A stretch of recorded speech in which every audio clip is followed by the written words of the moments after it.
केजरीवाल सरकार के खिलाफ एलजी ने दिया एक और सीबीआई जांच का आदेश।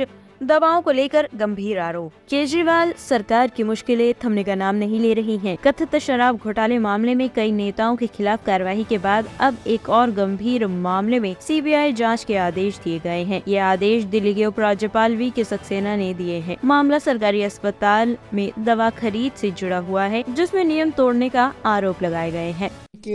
कई चैनल्स पे ये खबर चल रही है कि जुलाई अगस्त में कुछ सैंपल्स दवाइयों के जांच के लिए भेजे गए थे और शायद 43 के करीब सैंपल थे, जिसके अंदर 5 सैंपल्स जो हैं वो तय स्टैंडर्ड के नहीं पाए गए हैं। मैं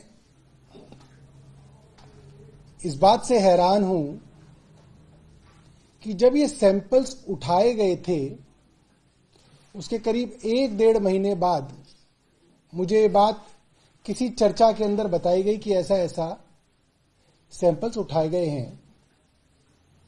और उसके अंदर 2 तरीके के सैंपल्स उठाए गए थे, एक तो कंज्यूमेबल्स और एक मेडिसिन। कंज्यूमेबल्स क्या होते हैं? कंज्यूमेबल्स होते हैं जैसे bandage, cotton wool, etcetera etcetera. और वो कंज्यूमेबल्स के सैंपल्स भी मुझे बताए गए बहुत सारी जगह जो है स्टैंडर्ड के नहीं पाए गए। तो मैंने जब ये नोट देखा तो मुझे लगा कि शायद दोनों ही मामलों के अंदर सीबीआई की इंक्वायरी की सिफारिश की गई होगी। मैंने देखा कि कंज्यूमेबल्स के विषय में सीबीआई की इंक्वायरी नहीं दी गई। और कारण क्या है? कारण यह है कि जो कंज्यूमेबल्स अस्पतालों ने खरीदे थे वो केंद्र सरकार की जेम से खरीदे थे। केंद्र सरकार की वेबसाइट है जेम, गवर्नमेंट ई मार्केट, उस पे से वो सैंपल्स खरीदे गए थे। लिहाजा ऐसा लगा होगा कि इसकी जांच अगर कराएंगे तो उंगली केंद्र सरकार पे आएगी, इसलिए उस जांच को सीबीआई में नहीं भेजा गया, जिसका जवाब वही बता सकते हैं जिन्होंने इसको भेजा। दूसरी बात, जब से मैं हेल्थ मिनिस्टर बना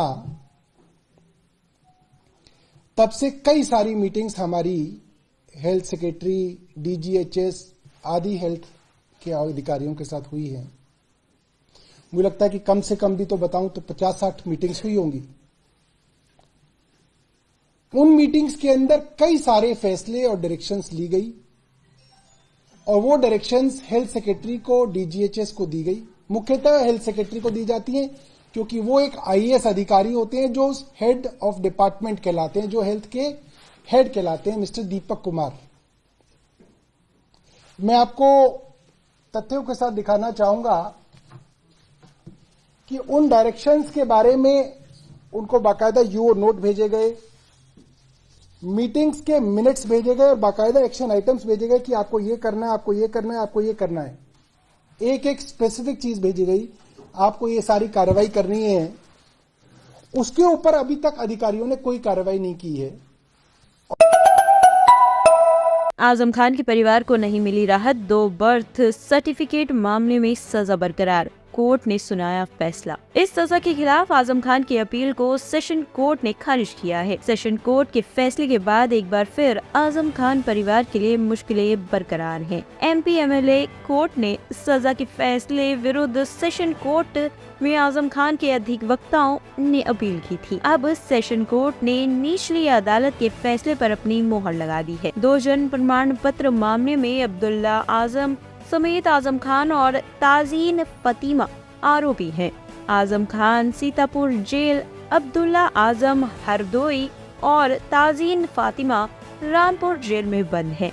बता दें कि रामपुर की एक अदालत ने सपा नेता आजम खान, बेटे अब्दुल्ला आजम और पत्नी तंजीन फातिमा को 2 जन्म प्रमाण पत्र के 2019 के मामले में दोषी ठहराते हुए 7 साल की सजा सुनाई थी।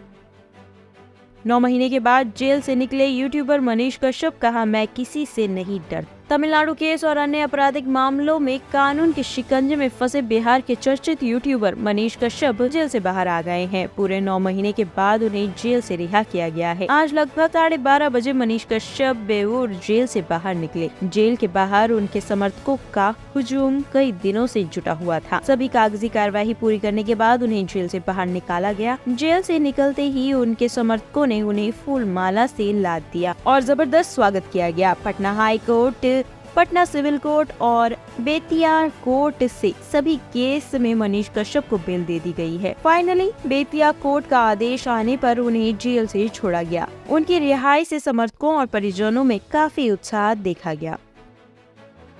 ब्यूरो रिपोर्ट, टीम तफ्तीश न्यूज।